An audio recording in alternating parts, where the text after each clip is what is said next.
Eita. Olha. Sabe por quê, né? Sabe por que a trilha especial? Porque hoje é sexta, meu povo. Vamos curtir um pouquinho. Escolhi suas coisas, mexe no seu celular. Encontrei o que eu não queria encontrar. Vixe Maria! Ao som do legítimo brega pernambucano, desta que fez a abertura do carnaval, ué? Eu estava lá. Aliás, eu não estava lá. Eu estava assistindo, né? Priscila Senna, para dar aquela descontraída. Muito bom dia, meu povo. Estamos chegando para mais uma aula. Mais uma aula de tratamento de esgoto. Excepcionalmente hoje a gente vai gravar, tá? Porque todos aqueles problemas técnicos que a gente teve ontem, a gente conseguiu resolver, né? Só um pouquinho para vocês curtirem. Menino. Minha gente, o negócio hoje tá bom. A gente vai começar, né? Vamos continuar o assunto de ontem, ó. Beijezinho de brega. Hoje eu não sou único amor desse coração. Eu fico imaginando Paulo Filho, meu orientando, que gosta de uns brega sofrência desse, né, Paulo? Olha, menino, vai chorar pouco final de semana. Vamos embora agora falando sério, porque a gente vai com a nossa aula de tratamento de esgoto, né? Nessa sexta-feira, dia 6 de novembro de 2020. Você que está me acompanhando pelo YouTube, muito obrigado pelo carinho. Se inscreva no canal, toque no sininho para ativar as notificações, e aí você vai receber essas nossas aulas, né? Bem animadas também, né? Vamos continuar o assunto de ontem, tá? Que nós abordamos, né? Estamos nessa coisa das características, né?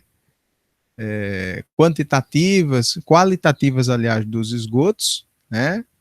Mas hoje a gente vai também pegar alguma coisa de quantidades, de continhas, tá? Então a gente pede a atenção de vocês, porque vocês sabem muito bem como o professor de vocês gosta de conta, de fazer os outros fazer conta e de fazer conta também, né? A gente vai tratar algumas coisinhas que certamente estarão lá na avaliação, na atividade avaliativa, na próxima atividade avaliativa, que vai compor a nota de vocês desse semestre, tá bom? Então, vou apresentar a minha tela para que vocês possam acompanhar esse momento, né? Então, vamos lá. Devagarzinho aqui, organizando. Pronto, joia. Né? Estamos apresentando já para todo mundo, né? E lembrando sempre, né, que você que está me acompanhando, né, em qualquer momento, né, assincronamente, ou em qualquer período no YouTube, é importante lembrar que esse material ele é uma videoaula, né, como material de estudos do Instituto Federal para fins de atividades remotas, nesse período de pandemia do Covid-19, né, da Covid-19. Seu uso, cópia ou divulgação, seja ele em parte ou mesmo completo, ele pode ser feito desde que solicitado uma autorização, tá, a este servidor e ao Instituto Federal, e se for feito, eu particularmente terei maior prazer, maior alegria de autorizar o compartilhamento para fins educacionais, tá? Vamos seguindo. Aliás, esta não é a aula 6, é bom a gente recordar, né? Corrigir aí, vamos corrigir na fala, tá? Aula 7, tá bom? Aula 7, dentro das minhas contas. E a gente parou exatamente aqui, né? Nos micro-organismos. Em termos de medida do esgoto, de tratamento, os micro-organismos, eles são muito importantes no processo de tratamento, principalmente porque, pelo fato de que, através deles, é que acontece a degradação daquele item que é o grande causador da poluição, né? É a grande característica, a principal característica da poluição de um ambiente, que é a matéria orgânica. Então, a gente vai falar muito disso, né? Quando nós chegarmos em métodos, né? Processos, aliás, processos de decomposição da matéria orgânica. A gente vai falar de cada um deles, aí a gente vai enxergar de maneira muito próxima como é que a coisa se dá, né? A ação desses micro-organismos através das formas de decomposição, dos tipos de decomposição da matéria orgânica, né? Obviamente que a presença desses micro-organismos, ela existe e pode ser quantificada, tanto para o tratamento de água quanto para essa questão de esgoto, né? E essa identificação e a contagem desse parâmetro em corpos hídricos, por exemplo, é de muita importância, extremamente relevante em termos de saúde pública, né? Porque a presença desses micro-organismos vai indicar a presença de poluição e, obviamente, presença de causadores de doença nas pessoas, né? Então, por isso que se faz muito importante esse item de ser identificado e quantificado, tá? Os principais micro-organismos que são encontrados são as bactérias, os fungos, algas, protozoários e vírus, né? E a gente tem aí os exemplos, até veja aqui um coroninha aqui, ó, né? Então, a gente tem aí, uma vez que a gente consegue encontrar esse tipo de micro-organismo no esgoto, a gente prediz que, obviamente, ele vai estar ali e, consequentemente, que esta doença está em curso, né? Esse é o grande mote que muitos cientistas desenvolveram, principalmente 4, 5 meses atrás, quando foram feitos os primeiros levantamentos no esgoto e se identificou fragmentos de RNA viral da SARS-CoV-2, né, do vírus causador da Covid-19. Então, por isso que é muito importante se identificar e quantificar esses micro-organismos presentes no esgoto, né? Também uma outra substância que vai conferir uma característica, principalmente química, importante nos esgotos é a presença das substâncias tóxicas, as POPs, né? Então, todas essas substâncias aí, quando presentes, né, elas vão ser provenientes dessas aplicações, dessas atividades, e vão poluir não apenas o solo, mas principalmente os cursos d'água quando do contato, tá? E aí, uma vez que essas substâncias estão presentes nesse esgoto, fica bem complicado de fazer o tratamento. Não inviável, mas complica bastante a realização do tratamento devido desse efluente, né? Quando da presença de todas essas substâncias que nós estamos vendo aí colocadas em tela, tá? Uma outra questão que acaba sendo uma revisão para vocês, porque a gente já viu isso, a exaustão, vocês lembram, né, do quadro das doenças relacionadas com a água, que eu praticamente enchi o quadro com esse quadrinho aí? Pois bem, aí vocês podem perguntar, professor, por que ele está voltando se esse quadro é relacionado com a água?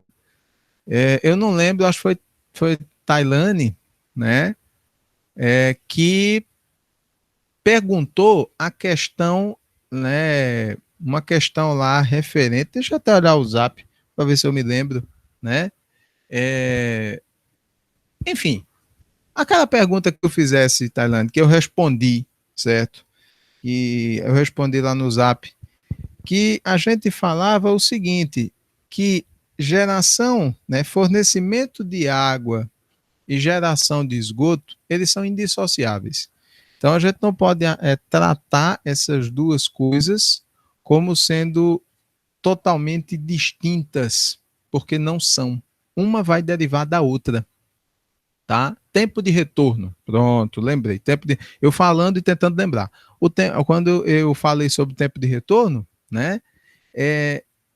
Então, como água e esgoto são indissociáveis, esse quadrinho ele volta. Por quê? Porque a nossa função, enquanto tratadores desse esgoto gerado, é justamente proteger e tratar as águas para evitar sua contaminação, tá? E em caso de disposição dos esgotos, que essa disposição, quando prevista, seja feita de maneira adequada. Uma vez que a gente faz isso, a gente evita todos esses grupos de doenças aqui, certo?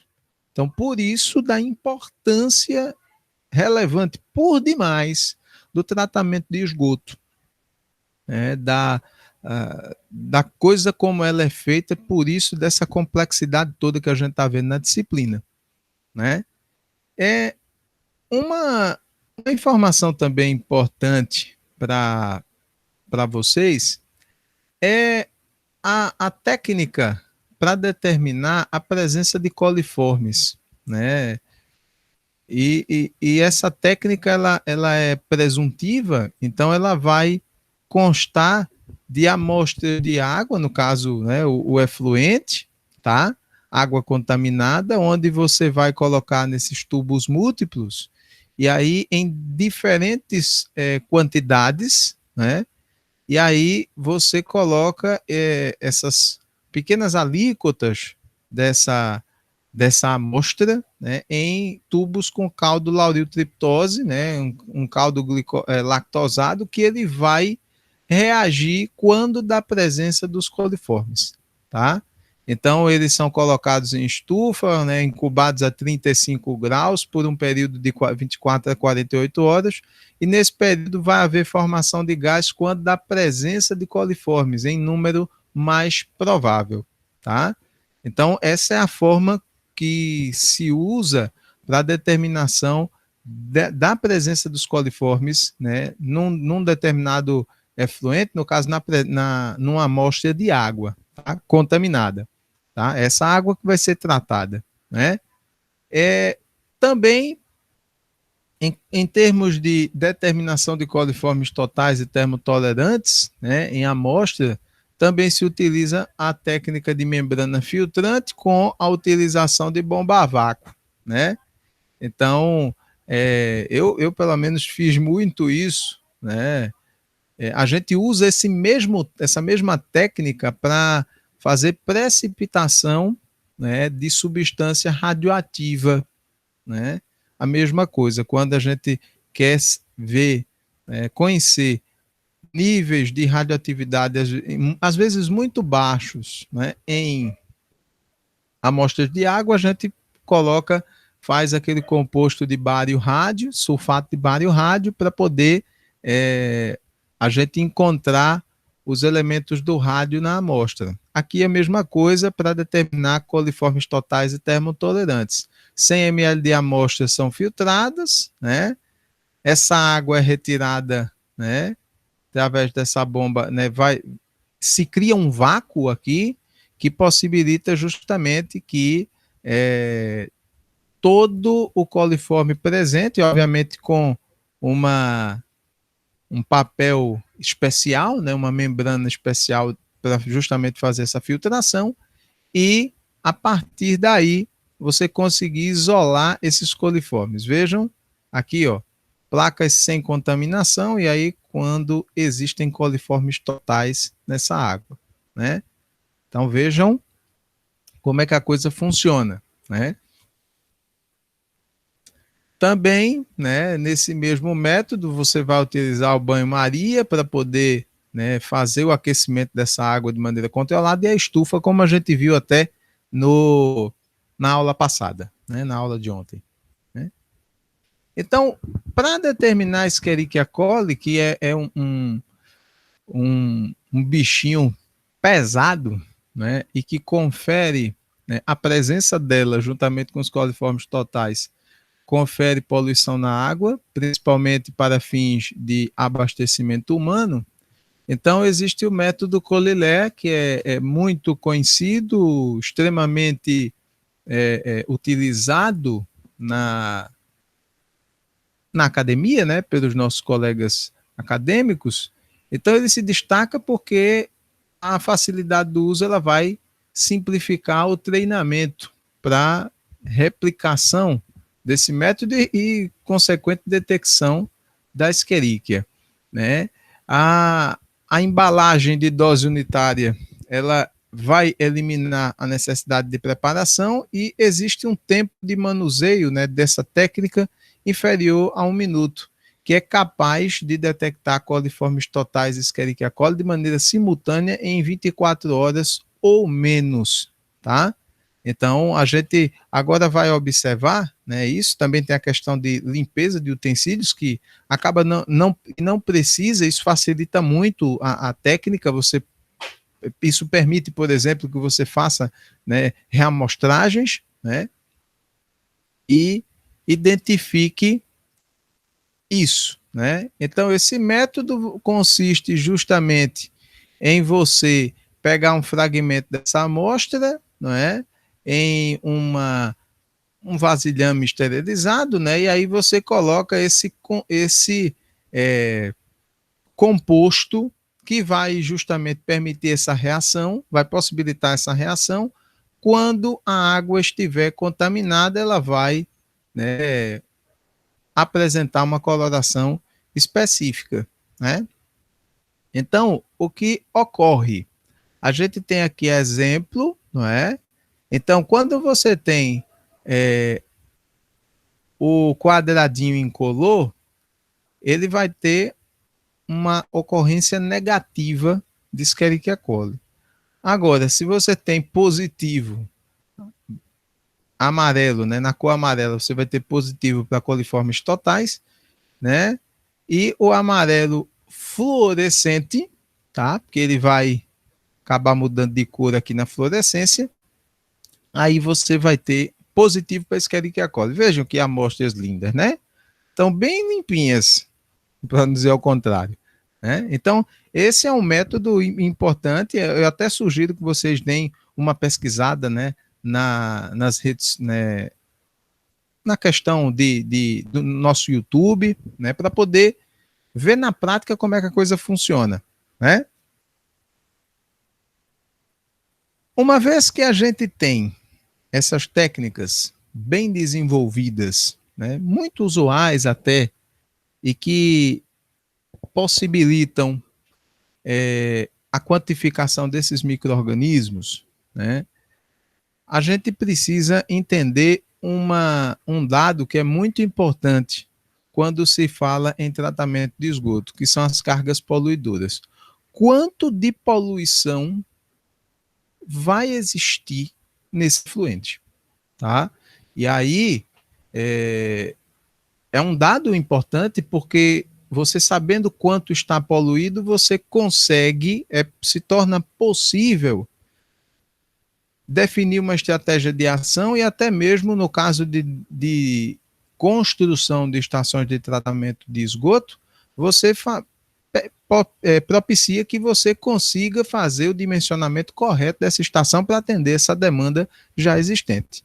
Então, quanto à quantificação das cargas poluidoras, né, algumas coisas precisam ficar muito claras para o técnico, né? O técnico precisa conhecer algumas informações que são importantes, como, por exemplo, os dados físicos da bacia, sua geologia, né, se ela pode interferir, né, e trazer, né, algum complicador para esse efluente presente, quantificação de chuva, dados sobre chuva, escoamento, né, porque também essa geologia, a depender de como ela seja formada, pode propiciar um escoamento superficial elevado, né? Quando de algum extravasamento de efluente, por exemplo, né? E aí pode gerar um problema, variações climáticas, né? Se você tem muitas diferenças de clima, principalmente de maneira brusca, né? A gente sabe bem que estações de tratamento de esgoto em temperaturas mais baixas, elas têm uma relativa dificuldade de ter um efetivo funcionamento. A temperatura, porque como nós vimos, né, ela influencia diretamente nas questões concernentes ao tratamento, muito diretamente na degradação da matéria orgânica, tá? Quanto à condição desses micro-organismos deles existirem, né? E questões de evaporação, dentre outros, né? Informações sobre o comportamento hidráulico dos corpos d'água presentes próximos a essa estação, números, quantidades de vazão, né, dados sobre vazão, volume dos reservatórios, a velocidade do escoamento e a profundidade desses corpos d'água também. São dados importantes porque haja vista que existe a previsão de lançamento desses efluentes através das resoluções CONAMA na própria lei, você precisa conhecer bem o corpo d'água que irá receber esse efluente pós-tratamento, né? Uso e ocupação do solo também, se existem pessoas, se existem populações próximas, né? Ou mesmo propriedades, grandes propriedades, se há perspectivas de crescimento nessa área onde está localizada a estação de tratamento, né? Se há presença de distritos industriais também, porque eles podem ser potenciais contribuidores para essa estação, poderão precisar, né, de utilizar essa estação, e aí, obviamente, vai haver um incremento considerável nessa carga poluidora, com uma característica muito particular quando de geração industrial, né? E aí também precisa-se observar questões socioeconômicas, né, em termos demográficos e de desenvolvimento econômico, né, presente nessa localidade, caso exista, os usos múltiplos da água, como nós vimos bem em produção de água, né, precisa-se, no caso da presença de cursos d'água relativamente próximos dessas áreas, né, dessas estações de tratamento de esgoto, você precisa ver, né, se esta água que constitui-se em um potencial receptor, né, desse efluente, se na verdade ele não tem usos múltiplos potenciais que inviabilizem até esse lançamento, né? Que não seja interessante você lançar ali, porque essa água já tem um uso múltiplo mais nobre, né? Os requisitos de qualidade para o corpo d'água, para essas questões de lançamento, né? Não se pode, o lançamento de efluente, quando existe, né, ele não pode causar, por exemplo, uma queda na qualidade do corpo d'água já existente, né? A localização, quantificação e tendência das principais fontes poluidoras existentes, além do diagnóstico da situação atual da qualidade da água em termos físicos, químicos e biológicos. Tudo isso, todo esse levantamento precisa ser feito, né, e influencia nessa carga poluidora que vai ser recebida e, obviamente, que, uma vez sendo recebida, vai precisar ser devidamente tratada, né? Então, quando se fala em carga poluidora, a gente pode ter algumas formas de fazer esse cálculo, tá? Com poucas variações, né? Então, para esgotos domésticos e industriais, né, essa fórmula a gente usa muito, tá? Muito mesmo, tá? A gente vai ter a carga igual à concentração, né? No caso, essa concentração desse efluente, dessa DBO presente, vezes a vazão desse efluente, tá? Então, a gente vai ver aí, e essa carga vai ser dada em quilo por dia, tá? Então, essa relação aí, a gente vai dividir por 1000, porque, obviamente, a gente vai ter um resultado em grama, né? Grama por dia, e aí a gente divide por 1000 para fazer essa conversão de grama para quilo, né? Em esgotos domésticos, perdoem que eu acabei passando demais, em esgotos domésticos, uma outra fórmula, né? Isso aqui a gente pode considerar tanto residência quanto indústria. Se a gente falar só de residência, né? Aí uma outra forma de calcular a carga poluidora é com relação à população, né? quando você referencia a população de um determinado local com a carga por pessoa, tá? Então, isso aqui é muito útil, esse estilo da fórmula, ele é muito útil para determinar a carga de cidades, por exemplo. Você tem uma cidade predominantemente residencial, com pouquíssima ou sem a existência de contribuintes industriais, e aí você pode fazer essa utilização, a utilização dessa fórmula também, tá? Com o resultado também expresso em quilo por dia. Em esgotos industriais, a gente precisa considerar duas coisas, né? A contribuição de esgoto por unidade produzida, né? E a produção desta unidade. Então, por exemplo, vamos dizer que existe um exemplo de um matadouro que produz, né, abate 150 cabeças de gado, né, 150 bois por dia, né? E aí a contribuição por cada boi desse abatido é de, sei lá, 160 quilos por unidade, né? É um chute, tá? Então, essa é uma forma de você calcular a carga para esgotos industriais.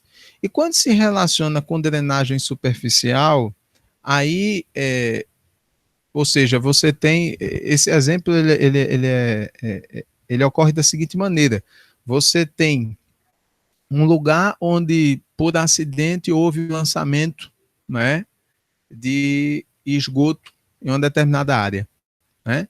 E aí você considera, por exemplo, a contribuição por unidade de área em por quilômetro quadrado por dia, né? E a área em questão que está sendo analisada, né? Em quilômetros quadrados, tá? Dando também o resultado. Vejam que os resultados de carga poluidora, todos eles são em quilo por dia, tá? Vamos de exemplo? Esse é um exemplo bom, né?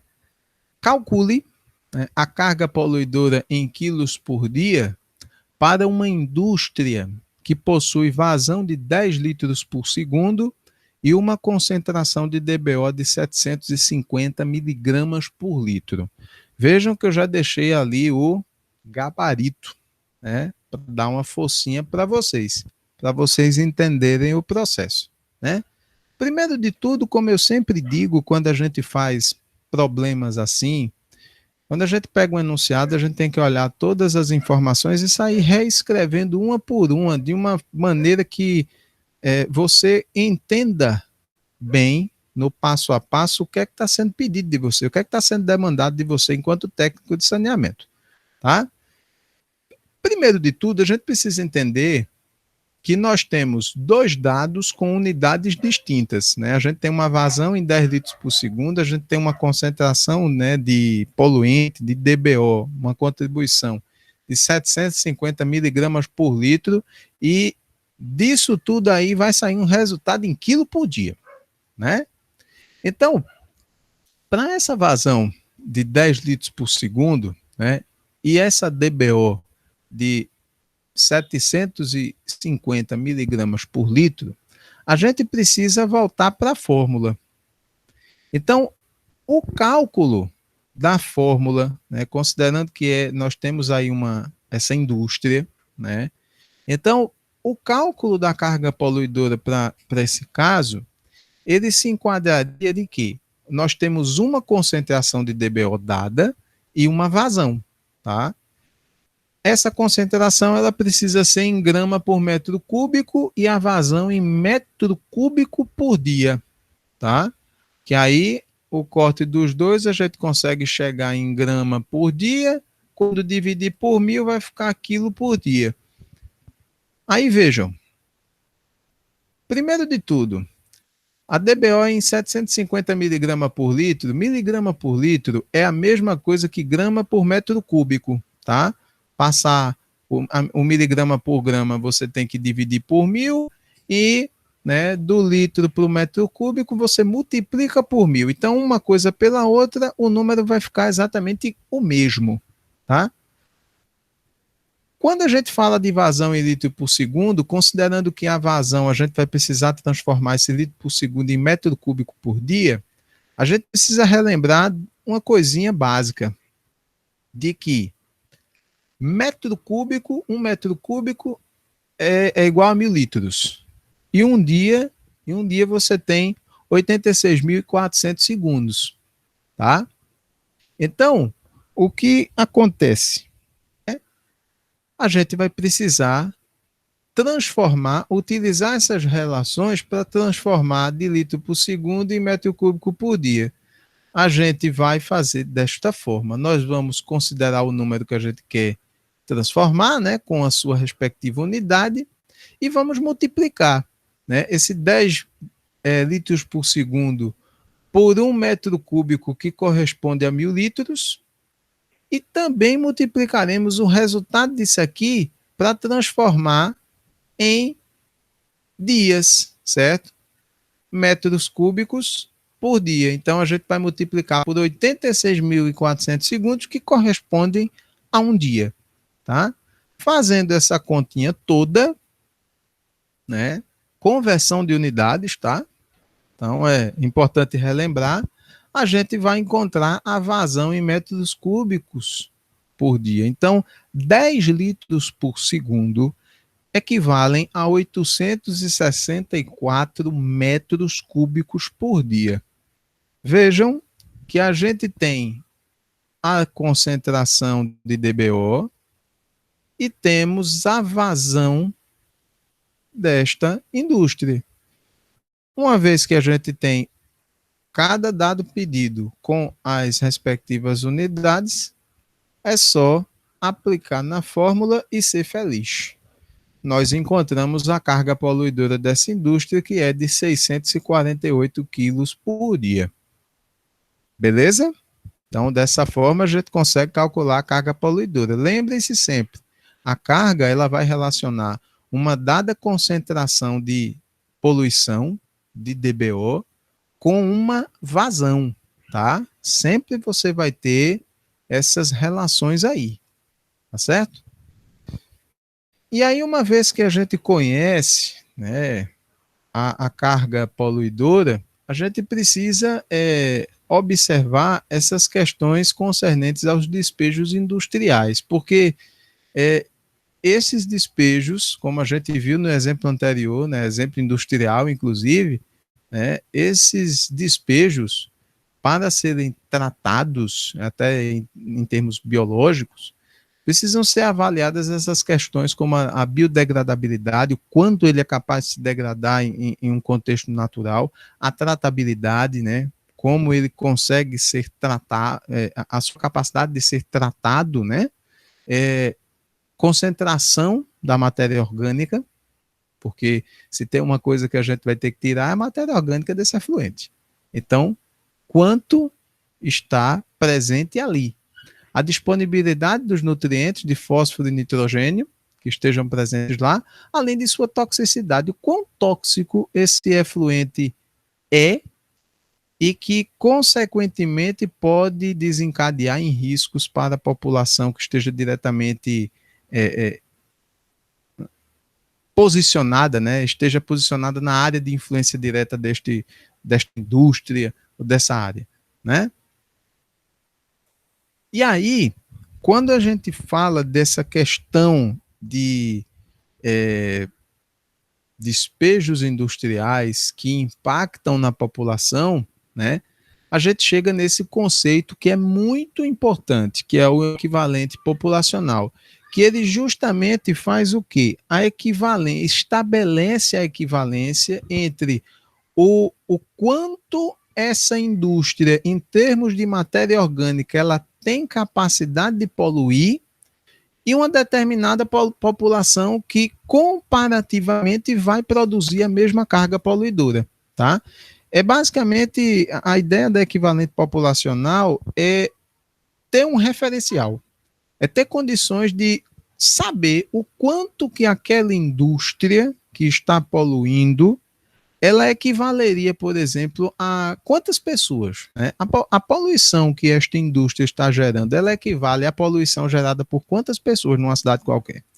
essa é a função do equivalente populacional. E que a gente vai aprender a calcular também, tá? Com esse exemplo aí, veja. Esse exemplo ele pede duas coisas. Ele pede para calcular a carga poluidora da indústria e pede para calcular o equivalente populacional. Por quê? Porque o equivalente populacional, como nós vimos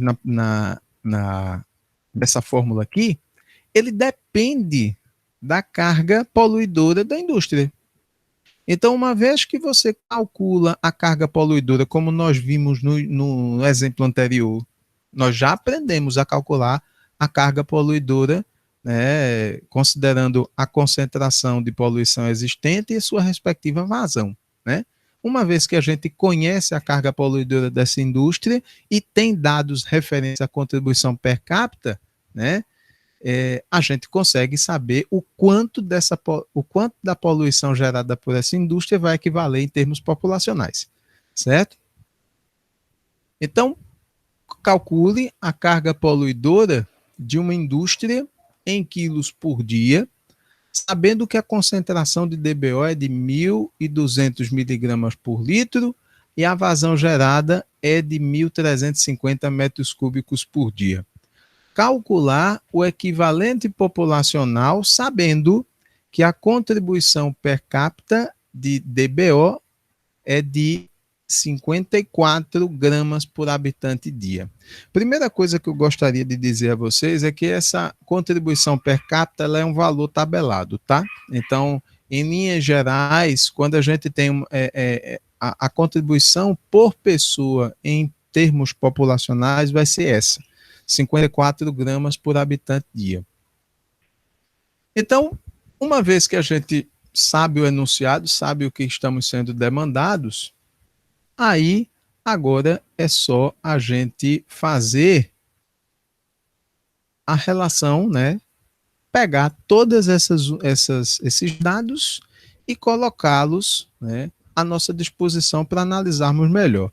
Primeiro, a gente sabe que se a gente precisa calcular a carga poluidora, a gente já está vendo aí que os dados principais básicos para calcular a carga poluidora nós já temos, né?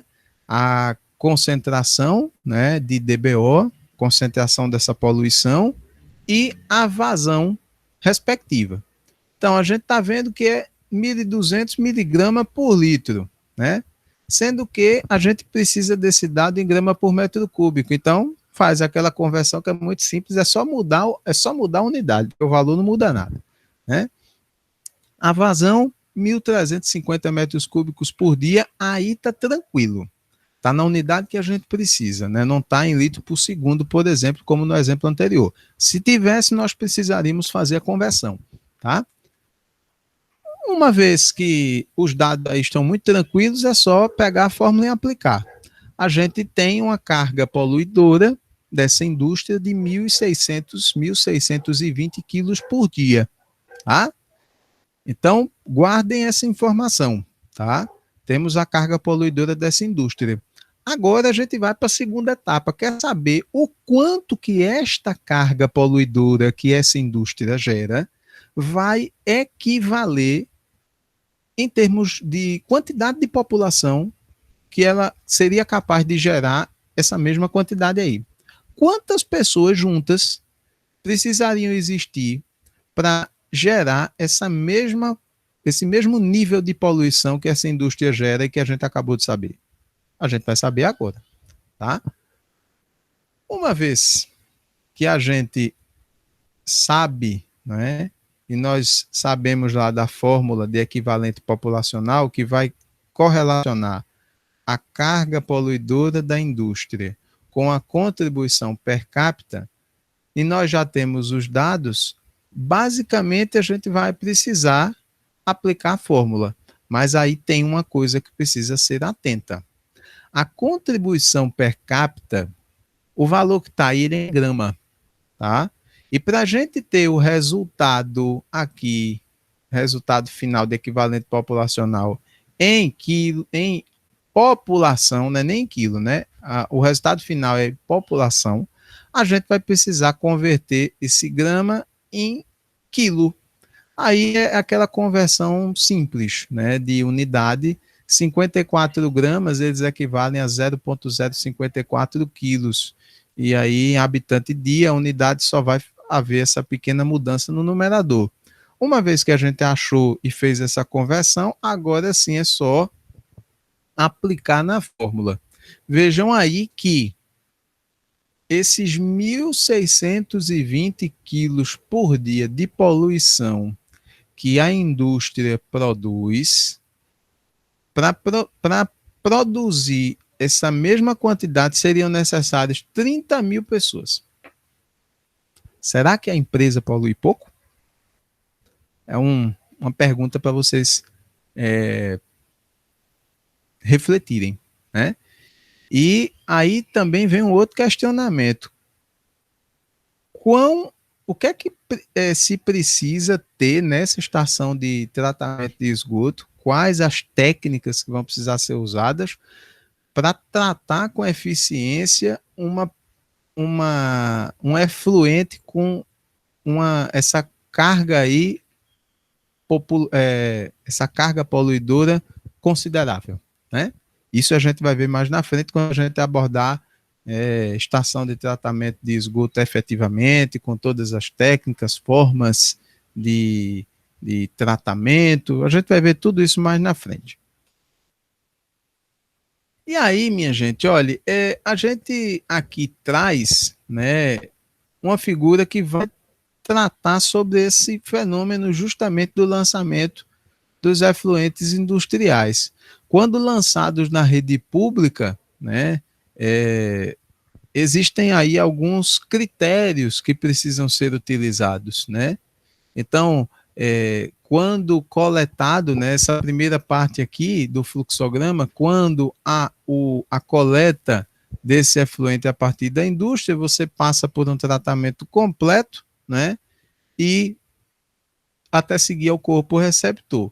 Enquanto que existem alguns casos que existe um pré-condicionamento, né, onde esse efluente ele vai buscar ser adequado, né, ao padrão de lançamento na rede pública, não é? E aí, uma vez que ele se adequa a este padrão, ele segue para o sistema público de coleta, né, e para o seu tratamento e posterior lançamento nos corpos d'água, né? Então, também existe o lançamento direto no corpo receptor após o tratamento completo, né? Retirado da indústria, já vai direto para a estação de tratamento. Isso acontece muito, né? Tem muitas indústrias que têm a sua estação de tratamento própria, né? Justamente para ocorrer exatamente isso, e não precisar do sistema público de tratamento, de coleta e tratamento de esgoto para poder lançar o efluente tratado no corpo d'água. Normalmente, empresas assim, elas têm, né, uma condição financeira, uma sobrevida financeira bem melhor, né? E aí, a depender do tratamento, também existe a possibilidade do uso deste efluente, né?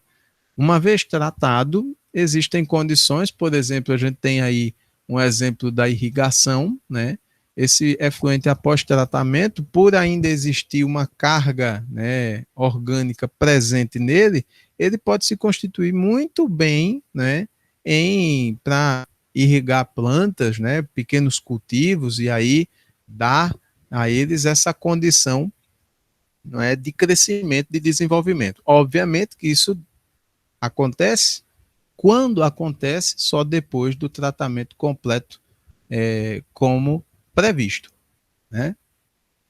E aí, o último momento dessa nossa aula de hoje, ele vai tratar de um fenômeno que é importante, que é a autodepuração, né, desses corpos hídricos. Com certeza, né, a gente já falou sobre isso e é bom recordar, porque a autodepuração ela é importante nesse contexto de lançamento, né? Ninguém lança efluente nenhum se não for em primeiríssimo lugar, verificado que ele possui capacidade de receber este efluente, tá? Sem alterar drasticamente, né, a sua qualidade, rebaixando-a, tá bom?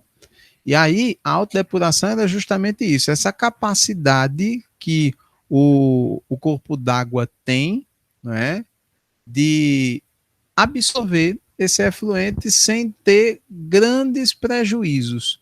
Fenômeno natural que converte os compostos orgânicos em inertes e não prejudiciais ao ambiente. Então, se você faz o lançamento num determinado ponto, como nós vimos lá nos emissários, né?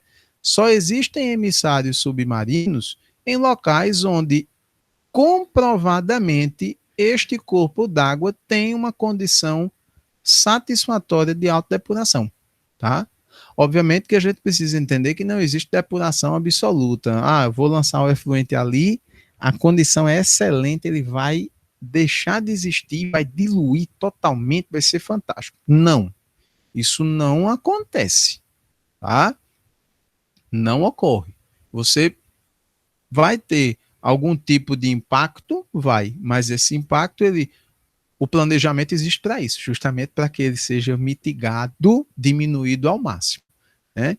E aí, como a gente acaba de falar, é importante saber a capacidade de assimilação dos rios, né? Ninguém faz lançamento sem saber se esse rio, se esse corpo d'água é capaz de suportar esse lançamento. Para isso, né, utiliza-se o modelo matemático de Streeter-Phelps, né, que eu recomendo que vocês também deem uma olhadinha, né, façam uma breve pesquisa, que esses modelos matemáticos, eles são muito bons, eles conseguem dar para a gente prognósticos que até então a gente não consegue enxergar, né? Vide aí a Covid-19, né? Prognóstico de mortes, se não tivessem feito nada, a matança seria generalizada, né? E aí, muitas vezes, as pessoas não entendem o que está por trás dos modelos matemáticos, que são simulações, né? Que podem, né, vão nos dar um norte de pensamento, mas obviamente que podem gerar, podem ser influenciadas por flutuações, que são absolutamente normais. Mas os modelos matemáticos, eles servem justamente para nos nortear e nos dar uma condição de planejamento, né? E, obviamente, para a gente encerrar a aula de hoje, ninguém fala de lançamento, não é, de autodepuração, sem conhecer o fenômeno. Então, essas são as zonas de autodepuração da água. O que é que essa figura que é muito conhecida, né, nossa, da área de saneamento, ela nos diz que a gente tem aqui, né, o caninho de lançamento desse efluente tratado nesse curso d'água, tá? No caso aqui não seria nem... vamos considerar um efluente tratado com um nível de carga orgânica diminuído, tá? Então, daqui para trás, tudo tranquilo, a água está 100% limpa, vida aquática tranquila. A partir do lançamento, vai acontecer esses fenômenos. Exatamente no lugar do lançamento, você vai ter uma zona de degradação ambiental, porque, como eu já disse a vocês, não existe nada que não tenha, que seja 100% sem impacto. Você vai gerar algum impacto ainda que diminuto, tá?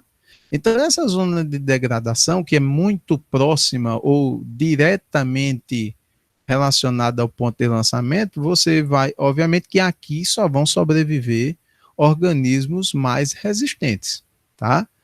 Os níveis de DBO, que até o presente momento eles são quase zero, eles vão aumentar de maneira considerável, haja vista que existe um lançamento de alguma carga orgânica aqui, ainda que numa quantidade menor, porque veio de um tratamento, né? Então, essa DBO, essa matéria orgânica, vai crescer a níveis consideráveis e esse oxigênio dissolvido vai seguir o caminho inverso, ele vai cair vertiginosamente até níveis muito baixos, que esses níveis muito baixos eles vão acontecer na zona de decomposição ativa, ou seja, essa carga orgânica que foi lançada, ela vai começar a se decompor neste ambiente, né? Uma vez que esse efluente foi lançado e aí, digamos que ele se, aspas, ambientou ao novo local, essa carga orgânica presente ela vai começar a ser decomposta, porque vão existir bactérias e fungos anaeróbicos, principalmente na parte mais funda desse rio, que irão fazer esse serviço. Uma vez que essas bactérias e fungos anaeróbicos, elas cumprem a sua função e degradam esta matéria orgânica que ainda está presente aqui, à medida que vai se afastando do ponto de lançamento, você tem uma tendência de que esse corpo d'água se recupere. Essa é a chamada autodepuração. Então, aqui, a gente vai ter novamente a presença de organismos mais resistentes vivos, presentes, né? E aquela relação DBO-oxigênio dissolvido, ela vai começar o seu caminho inverso. A DBO, como houve uma decomposição ativa aqui nessa fase, essa DBO vai começar a cair, porque está sendo decomposta por essas bactérias, por esses seres anaeróbicos. Em contrapartida, esse oxigênio dissolvido que atingiu níveis mínimos, ele tende a se recuperar, certo? Ele tende a crescer até que volte a níveis satisfatórios e a DBO volte a seus níveis mínimos, se constituindo assim uma nova zona de águas limpas. Vejam, à medida que você se afasta do ponto de lançamento, a tendência é que este impacto inicialmente considerável registrado aqui, ele diminua e esse corpo d'água, não vou dizer que ele vai ficar igual como estava antes, mas ele vai estar muito próximo da condição inicial. Tá certo? Entenderam? Tudo beleza, né? Espero que tenha ficado claro. Qualquer coisa vocês voltem ou então mandam um zap para mim que a gente vai ter a maior alegria em atender vocês. Minha gente, veja só, dessa maneira a gente vai encerrando a aula de hoje, agradecendo demais o carinho. Quero dizer uma coisa, na próxima quarta-feira nós teremos aula, né? Uma aula só naquele blocão da manhã, né? E essa próxima aula ela vai ser exclusivamente para resolução de exercícios relativos a essas duas coisas que nós vimos hoje: carga poluidora e equivalente populacional, beleza? Então, se vocês quiserem já dando uma pesquisada na internet para ir já se ambientando com esses cálculos, para eles ficarem bem fixos na cabeça de vocês, é uma recomendação boa que eu lhes dou, beleza? Bom, minha gente, tô indo embora, tá certo? Cheiro grande para vocês, bom final de semana, muito juízo na cabeça, tá bom? E a gente se encontra na próxima quarta-feira. Se você curtiu essa aula, dê um cliquezinho aqui, dê um joinha, clique no sininho e você vai continuar recebendo esse nosso conteúdo à medida que for sendo produzido, tá bom? Um grande abraço e até a próxima aula. Tchau, tchau.